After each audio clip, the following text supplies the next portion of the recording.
जय जगन्नाथ नमस्कार।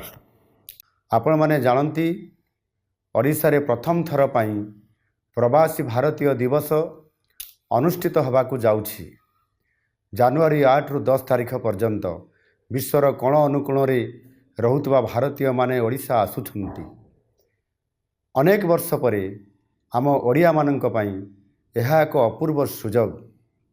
विश्व दरबार रे ओडिशार मर्यादा को सम्मान को प्रतिष्ठित करने आमे समस्ते संकल्पबद्ध।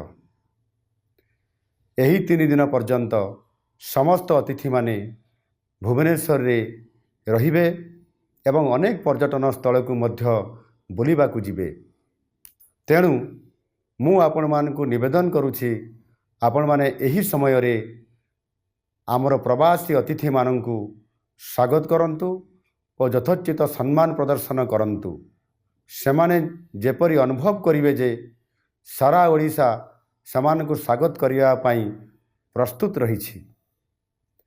रास्ता घाटरे सेमाने किछि आवश्यकता अनुभव कले सेमान को तुरंत साहाय्य करंतु। सेमान को एपरी सुंदर व्यवहार करंतु जेपरी सेमाने अनुभव करिवे जे सेमाने प्रकृतरे निज जन्म माटी रे निज देशर ही अछंती। एही समय रे आमर रास्ता घाट परिष्कार रखिबा मध्य आमर दायित्व। आमर संस्कृति हेउछि वसुधैव कुटुंबकम। सारा विश्व को आमे परिवार भली देखु।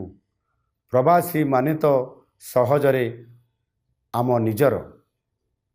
आसंतु आमे समस्ते मिसी प्रवासी भारतीय दिवस को सफल करिबा। प्रवासी भाई भौणी माने तांको जीवनर सबुठारु भल अनुभूति पाइबे से दिगरे प्रचेष्टा करिबा। वंदे उत्कल जननी भारत माता की जय।